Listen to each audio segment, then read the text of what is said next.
no man shall ever see God and live. We're all talking about our experiences with God. I speak because I speak of God because this is my experience with God. I'm not asking anyone. I pray that you have the experience I had because it's absolutely beautiful and I love it. And the minute Christ came into my heart, it was like I want everybody else to experience this. I want everybody else to have it. If I could do it for everyone else, I would. And that therein lies my dedication to being an omnis minister, to finding God everywhere, because I look for God everywhere, because I expect to find God everywhere, in the eyes, in the hearts, and in the flowers and the birds and the bees, in everything, everything. I had said when I came on today, I would not, because this is philautheology.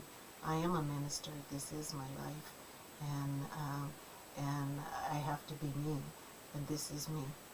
And I don't mean to preach as much.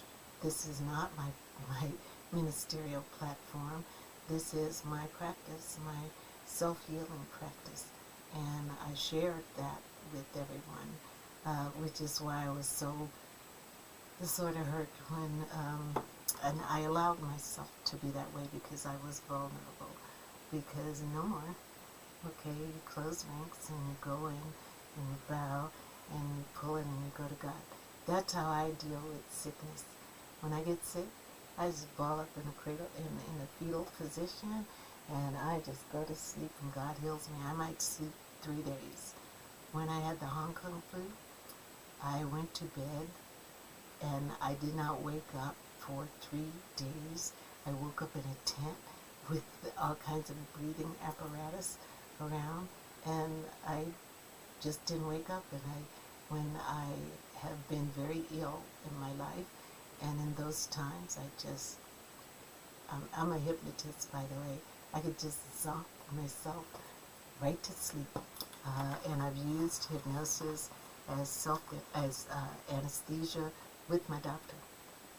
Instead of using the anesthesiologist during surgery, I have successfully used it used hypnosis in surgery, and we need to go back and give other cues, but from the training I had at the time, it worked. We just needed to add a couple of extra cueings onto there, and I did, and it works. It works every time. So today we're calling on Archangel Gabriel. He's going to help us with communication. I called on him and invoked him to come into this space, to come into this cyberspace right now and help us with TV and radio work. Right now you're starting to see a lot coming up in the media as far as adoption is concerned. Call on Archangel Gabriel for that. That's the Archangel you call on for fertility and child conception and journalism and writing. His crystal is moonstone, his gemstone, and and also clear quartz. You can call on him. I also like to use rose quartz for him when we're in the sacral chakra. So rose quartz is where the pink came in today. So we're going to invoke him and his energy of communication and strength. And you don't have to do anything special to invoke angels. Just you and God. This ain't about your church. This ain't about your friend. This ain't about anybody but you. Go within and invoke the angel. You don't have to know names, but just so you know, I'm introducing you to Gabriel, Archangel. He's the messenger angel. You always see him with the trumpet. In the Bible, they show him with the trumpet. All of the archangels aren't in the Bible, but he is one who is mentioned in the Bible, and you always see him around Christ with the trumpet announcing the birth of Christ.